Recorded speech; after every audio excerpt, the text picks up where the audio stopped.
प्रदेश के पहाड़ी इलाकों में शिक्षा व्यवस्था बुरी तरह से चरमरा रही है। शानदार बिल्डिंग बनाने में जमकर पैसा खर्च हो रहा है, लेकिन इन बिल्डिंगों को संचालित कर पाना शिक्षा विभाग के बस की बात नहीं दिखाई दे रही।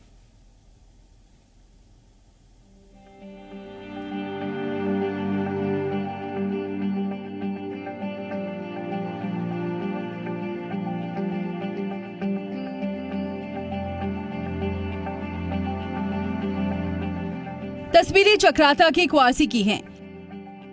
इससे बेहतर आदर्श राजकीय इंटर कॉलेज देखने को नहीं मिलेगा। यही वजह है कि इस इंटर कॉलेज में दूर दूर से छात्र छात्राएं पढ़ने के लिए आती हैं। दूर से आने वाली छात्राओं के लिए साल 2010 में अनुसूचित जाति उपयोजना के तहत यहां शानदार छात्रावास, शौचालय और समाकक्ष बनाने के लिए लाखों रुपए खर्च किए गए।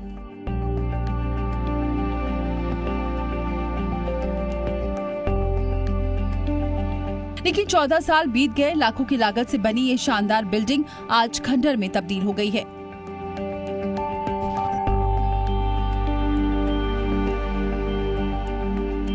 पहाड़ की बेटियों के लिए इस छात्रावास में ना तो सुरक्षा दीवार बनाई जा सकी है और ना ही विभाग छात्रावास के संचालन के लिए एक वार्डन ही नियुक्त कर पाया है। ये छात्रावास तो ये ट्राइबल सब प्लान में बना था और उसके बाद विभाग की तरफ से कोई उसमें वार्डन वगैरह अपॉइंट नहीं किया गया। दूसरा, उसमें बाउंड्री के लिए कई बार स्कूल की तरफ से लिखा गया कि इसके लिए हमें छात्राओं की सुरक्षा के लिए हमें बाउंड्री चाहिए, उसके बिना संचालित करना संभव नहीं है। तो बाउंड्री भी नहीं मिली है। तो एक तो सुरक्षा वाली बात है कि उसकी बाउंड्री नहीं है और दूसरा, उसके लिए कोई वार्डन वगैरह अपॉइंट नहीं किया गया। तो ये तो बिल्डिंग जो है खंडर हो गई है आज। बिल्डिंग, हाँ, उसमें क्लास चलती है हमारी, उसमें एक गणित की क्लास चलती है और बाकी एक आध कमरे में फर्नीचर है। इसे विभागीय अधिकारियों की विफलता कहें या निकम्मापन। 14 साल में एक वार्डन को नियुक्त न कर पाने से पहाड़ की बेटियों के लिए बना ये छात्रावास संचालित ही नहीं हो पाया है और लाखों रुपए इन बिल्डिंग के निर्माण में बर्बाद कर दिए गए।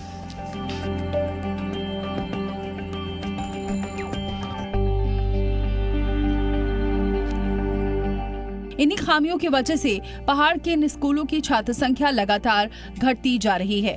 अब विभागीय अधिकारी इस मामले में कुछ ठोस कदम उठाने की बात कर रहे हैं। उसके लिए वार्डन होने की आवश्यकता होती है, वार्डन होना जरूरी होता है।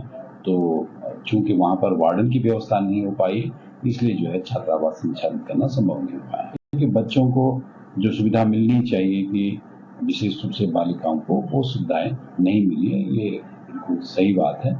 लेकिन प्रयत्न किया जाएगा कि अगर वहां पर वार्डन की व्यवस्था हो जाए तो ये छात्रावास भी संचालित हो सकता है। फिलहाल छात्रावास के हालात बेहद खराब हैं और बहुत दुखदायी ये तस्वीरें हैं, लेकिन सवाल सिस्टम पर भी उठता है, जिसके तहत ये जो सिस्टम है उसके तहत ये जो बिल्डिंग बना दी गई है और इस बिल्डिंग को अभी तक संचालित नहीं किया गया। तो सफेद हाथी आज ये पहाड़ों में बिल्डिंग साबित हो रही है और जिन बच्चों के लिए इस पैसे को खर्च किया गया, एक भी बच्चे ने आज तक इस जो व्यवस्था है इसका फायदा वो बच्चे नहीं उठा पाए।